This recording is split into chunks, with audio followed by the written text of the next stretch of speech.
Good morning, everyone. My name is Stan Ivankovic. I'm the sales consultant and business development manager for the real estate and travel practice at Environics Analytics. We are gathered here today to take in a presentation from Eilidh Fisher, who is the National Retail Marketing Manager at Morguard.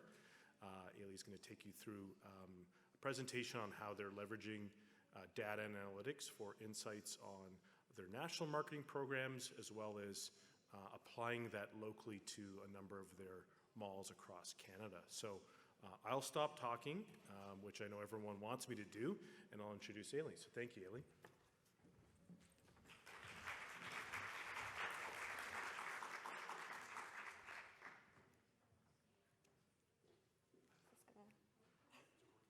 Is it gonna click? Oh,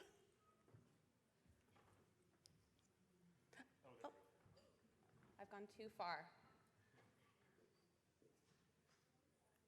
Really getting like the preview of what's gonna happen here. Well, hi everyone. Thank you so much for joining today and coming to this session. I'm thrilled to have the opportunity to share a little bit with all of you about how Environics data helped Morguard efficiently understand our markets across Canada.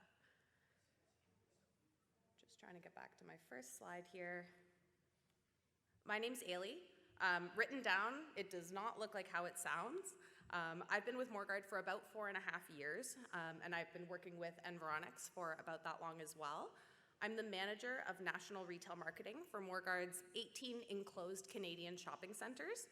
I support national retail marketing initiatives, digital programs, and I'm also the point person for consumer data and analytics. A little bit about Morguard. We own or manage $19.4 billion in assets across commercial, residential, and industrial real estate. I specifically work within the enclosed Canadian retail portfolio. So we own or operate 18 shopping centers across Canada. We're fairly distributed in every province from BC to Quebec.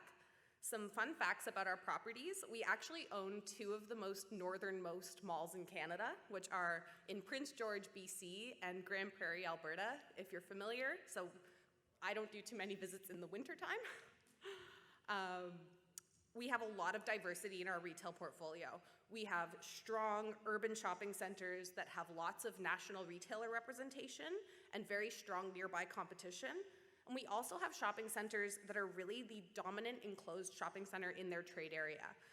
Some of our centers are quite remote, and they draw customers from as far as 700 kilometers. So pre-pandemic, our 18 centers really operated individually. So they would ideate and execute campaigns within their own budgets. At any given season, we were looking at 18 shopping centers, running 18 different campaigns, and each was targeting 3 to 5 customer segments that were based on their trade areas. So we would do roughly 1 shared campaign a year across all 18 centers. It was typically related to our cause marketing campaigns, but really everything else, campaign-wise and brand-wise, was happening at the center level. While this created a lot of fantastic and creative campaigns, we knew it was an inefficient use of resources. We knew all of our centers were running campaigns at the same key shopping seasons, like back to school, holiday, the springtime, and these separate campaigns were costly, and they were keeping some of our smaller centers from keeping up with trends in the marketing and shopping center activation space. The costs of these programs to run them at one center were just too significant. So this was sort of our lay of the land pre-COVID. It was working, but we knew there were opportunities for efficiencies. And on the other side of things, we knew from discussions with our leasing team that there were challenges in each center having 3 to 5 segments that they were targeting based on their trade area.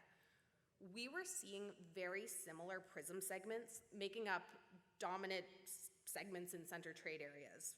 For example, out of 5 customer segments, 3 would be from the same life stage, the same income bracket, etc. And in addition, leasing had told us that the PRIZM segment names weren't translating to potential tenants in leasing discussions. Something like eat, play, love just wasn't translating for them. So As we looked at our Envision data year over year, we could see PRIZM segment similarities popping up across some of our centers, and we just had a feeling that there was an opportunity to group centers and share resources. So with the help of the Environics team and using data sets that we licensed through Envision, we were able to create custom target groups for all of our locations using their trade areas.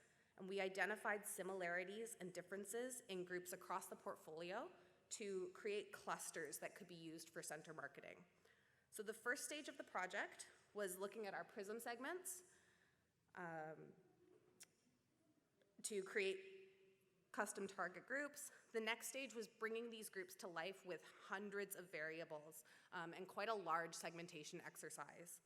And the third step, we applied these findings to create a cluster marketing approach. During the segmentation process, we identified 13 unique target groups that we found were shared across our centers nationwide. This was an early outcome of the project, and it had major benefits for not only our marketing team, but also our leasing team. Instead of trying to remember and get to know each center's 3 to 5 PRIZM segments, now we had consistent groups and language that we could use across the board to describe our customers. We had tried to keep these names very simplified. We wanted names that were descriptive of the group, and they could be more easily understood in leasing discussions. And the Environics team really took that into consideration when they helped us develop and name these groups. Our new target groups were brought to life with key variables from our licensed databases to really understand what these groups look like. This was the kind of picture that we were able to paint, combining demographics like household income and education levels, along with media and shopping habits to really understand the kind of shopper they are, as well as what kind of programs we could offer as shopping centers that they might take advantage of. So now we had something that looks like this. Each of our centers had target groups between 3 to 5, but there's an element of consistency now. We're able to understand the percentage of our mobility visitors that are made up of each group, as well as how they comprise the trade area. We have a high-level understanding of who these people are based on the key demographics that inform their shopping habits, like household income, whether they rent or own their homes, and whether or not they have children. Our segmentation process also allowed us to easily track behavior to each center. So this became increasingly important to us in COVID recovery. We were able to understand which groups were making up our strongest visitors, which groups maybe visited more or less during COVID, and which we can retarget now that we're entering pandemic recovery and a return to normal. This phase in the segmentation process streamlined our center target groups, allowing us to take a big picture at how these groups across the country showed up for different centers. Now, we knew going into this that the wealthy homeowner families of Center 1 might not look exactly the same as the wealthy homeowner families at Center 2 on the other side of the country. But through this exercise, we actually found that there was enough consistency in the behaviors that informed their shopping patterns, as well as where they existed in relation to other target sets in the trade area, that we were able to paint with a broader brush than we'd originally thought. Each center at the center level is still very well versed in the nuances of their target sets, but we can make broad assumptions about the groups as a whole.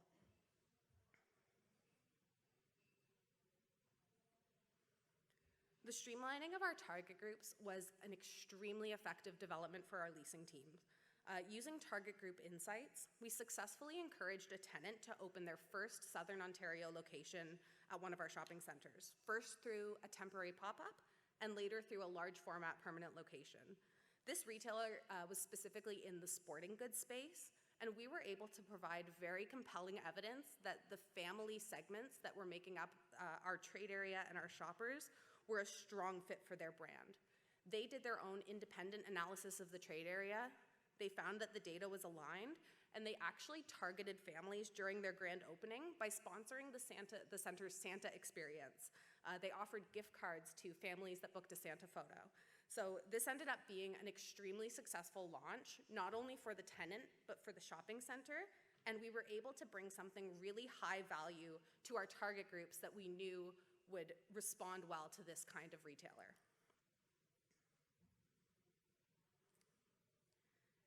In 2022, we took things a step further.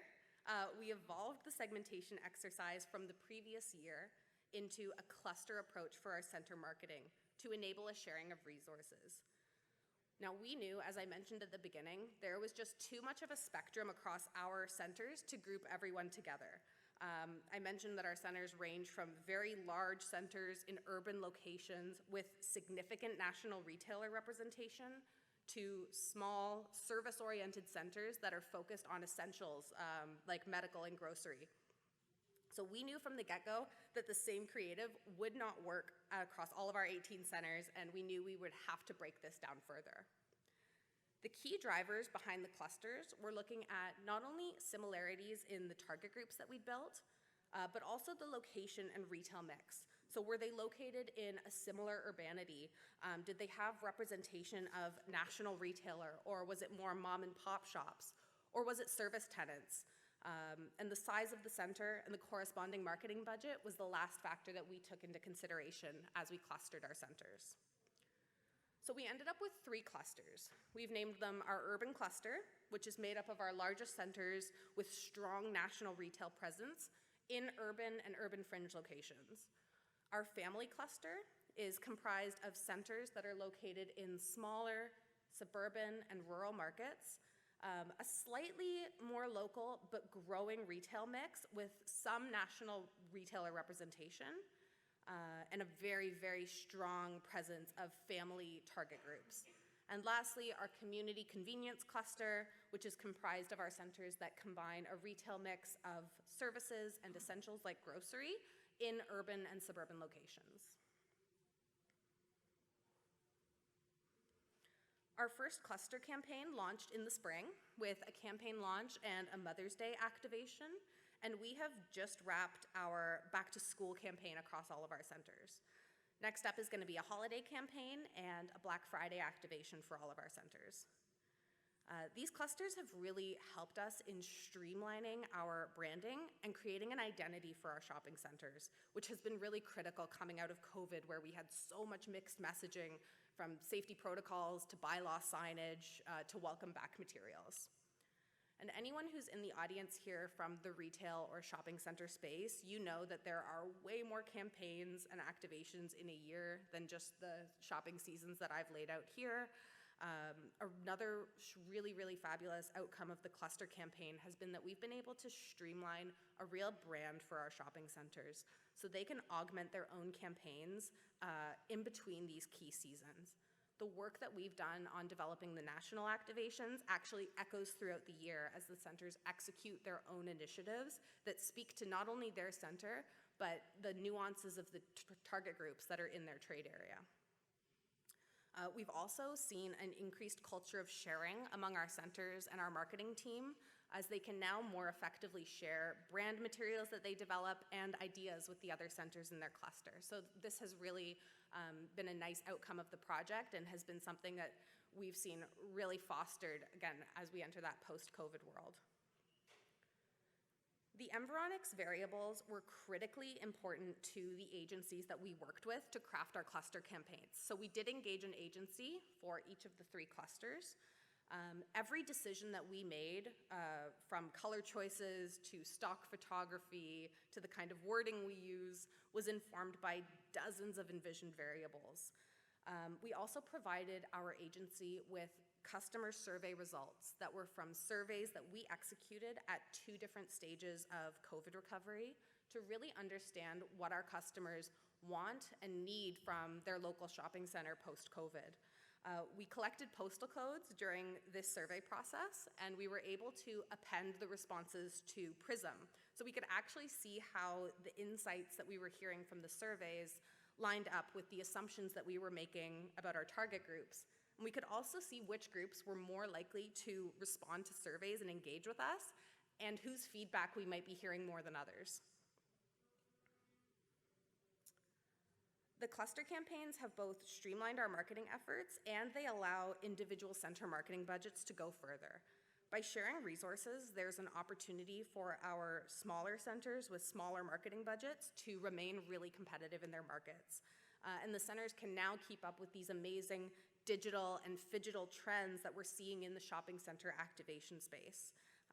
We've tackled something really tricky with these clusters, which is executing marketing campaigns that balance driving traffic to the shopping center without drawing crowds, which is something that we had seen pre-COVID with a traditional event like a celebrity guest or something like that. We want our shoppers to be able to engage with the activations as it fits into their shopping trip and not require being present at a certain time or place to participate. A number that really blows my mind when I see it is that only 8% of our total portfolio marketing budget is designated to these national cluster campaigns. So by grouping the centers together, we're really able to make our dollars go a lot further with only a portion of their budgets. And it still leaves them a healthy marketing budget to augment those local campaigns that I mentioned. We've included here some early results from our spring campaign, and as I've mentioned, we have just wrapped back to school like this past week. So our real goal is establishing benchmarks for our cluster campaigns. Our spring activation saw 4.2 million impressions at a lower cost than the previous year, and our post-engagement rate has doubled, which we've been really encouraged to see. We're now reaching 7.3% more users than we were the previous year, which for any marketers in the room who are familiar with Facebook and algorithm changes, we're quite happy with as a business page. So after this large multi-year project, what's next for us? We will for sure be continuing to elevate our understanding of our customers with Environics and Envision data. We actually plan in early 2023 to update all of our trade areas so that they are based on current visitor data, visit-driven data, and we will continue to update our target group visitation data, measuring which groups are returning to the centers and understanding how our marketing and our cluster campaigns are actually informing those patterns. And we do hope to incorporate a little bit more competitor analysis as well. Our key takeaways from this project: grouping our centers into clusters can take marketing budgets and resources much further, and it can allow us to connect more successfully to our customers. We knew that there was just too broad a spectrum to cluster all of our centers into one, but by separating them into 3 groups, we've really made the right choice, and we've really been able to create a custom solution for each of our groups of shopping centers. And second, segmentation can be used for more than just marketing activation at property levels. It can also support retail growth strategies like project expansion or new store openings. We find ourselves visiting our segmentation documents constantly every time we think about a new program, whether it be digital gift cards, loyalty apps, or online product discovery. We're visiting the values that we know about our target groups to see if it aligns. And my contact information is now on the screen, and I will take questions.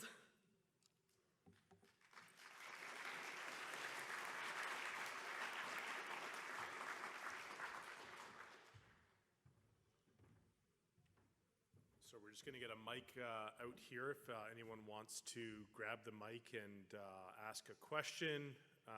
Just raise your hand, please. We've got the mic at the back of the room there, and we'll get the mic over to you.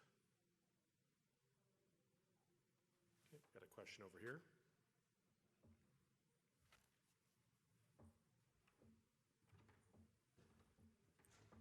Hi, thanks for this wonderful session. And one question I had around that Facebook campaign that you talked about, that you saw a lift of 7.3%. Don't you think advertisers are moving away from Facebook could be the cause that you are able to reach more customers there? I'm sorry, advertisers? Moving away from Facebook to other platforms, say TikTok, Snapchat, and others, right? Could be the cause that you see a lift in your advertisement reach? Of course, and this is actually a great question. I'm glad I have the chance to address this. Obviously, we are aware that Facebook isn't the most forward-thinking of the social networks, but for our shopping centers, surprisingly, it remains our bread and butter as our social network. We are building things like Instagram, we have experimented with things like TikTok, but really we are finding that our customers, especially in our markets, our more rural and suburban markets, they are on Facebook, it's where we're reaching them, so we have continued to focus in that space. So what you're saying about advertisers potentially moving away from Facebook, this is definitely true. But from our experience as a business page, we have noticed that organic reach be throttled from algorithm changes, just prioritizing the personal newsfeed, things like that. So the fact that we've been able to actually reach more customers than we did our previous year, we did feel like this was a win just because we have been kind of battling those algorithm changes, as I'm sure other shopping centers who are on Facebook know. We're sort of at the mercy of what Zuckerberg decides to do next. My question was mainly around, do you really think EA helped in causing the lift, or it's just because advertisers were moving away from Facebook could be the cause that you see an organic lift in your Facebook campaign?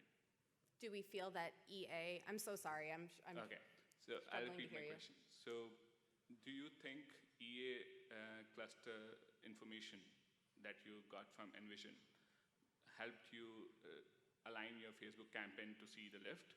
Or is it organic because of advertisers moving away from Facebook could be the cause that you saw an organic the lift in Facebook campaign? I actually would be inclined to say it's the former. I do think that this cluster campaign did help us to create materials that we were sharing digitally on social media, on Facebook, and through other marketing channels. The materials were more targeted to our customers, and we were taking into consideration more insights from them. So we were able to create more tailored, almost a more personalized custom experience for them seeing content from the mall. So while I do understand what you're saying, I actually do think that the cluster campaigns did help, especially considering the patterns that we had seen in organic traffic in years previous. Got it. Thank you.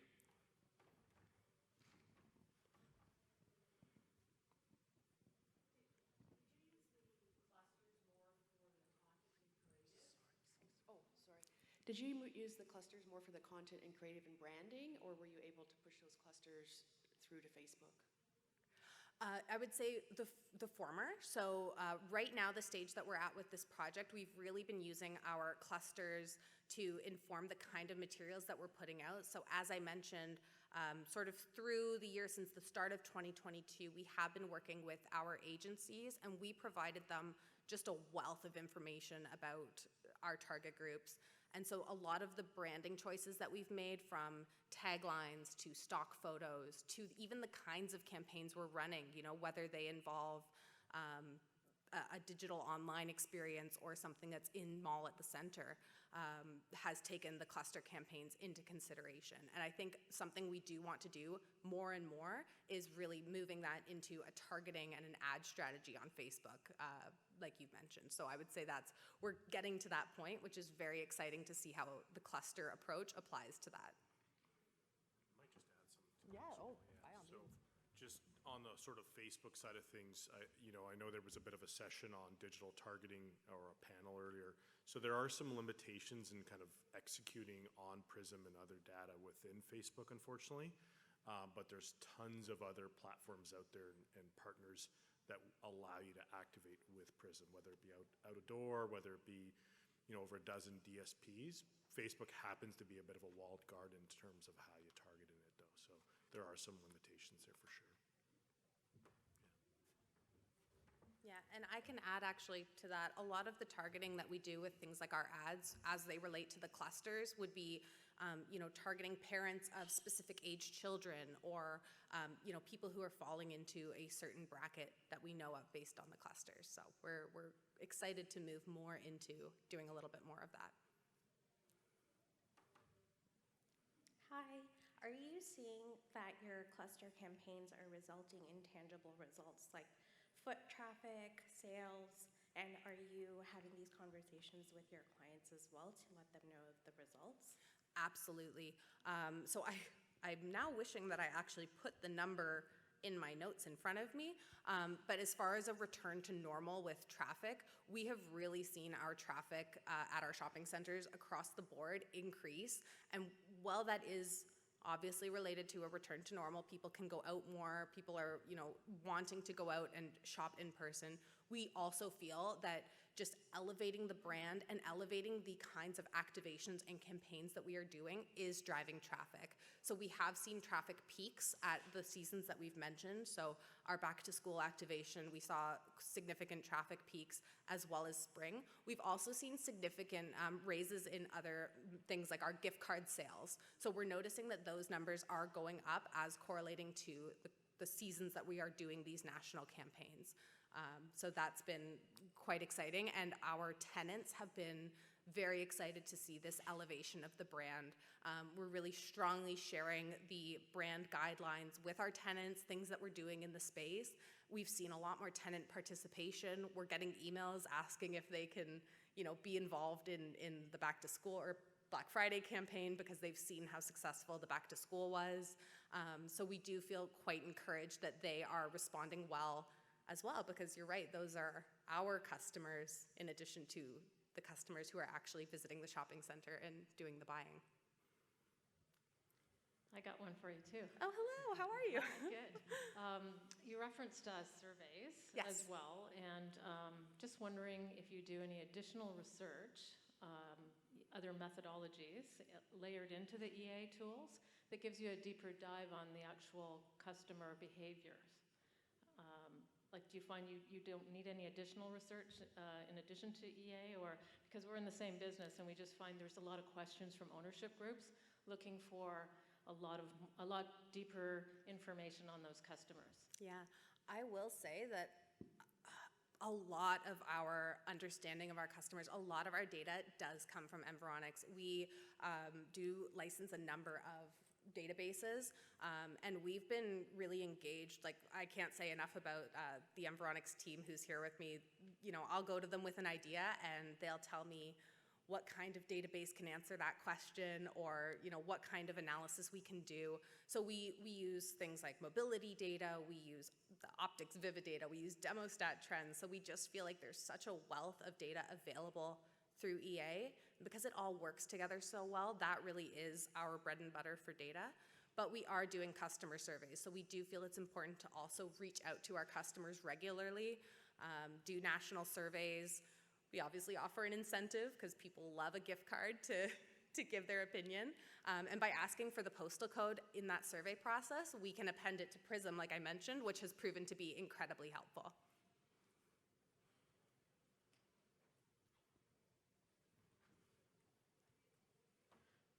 Okay, I have one question. What would you say are some of the key benefits of the MobileScapes data sets that you've leveraged? The mobility data has been absolutely incredible.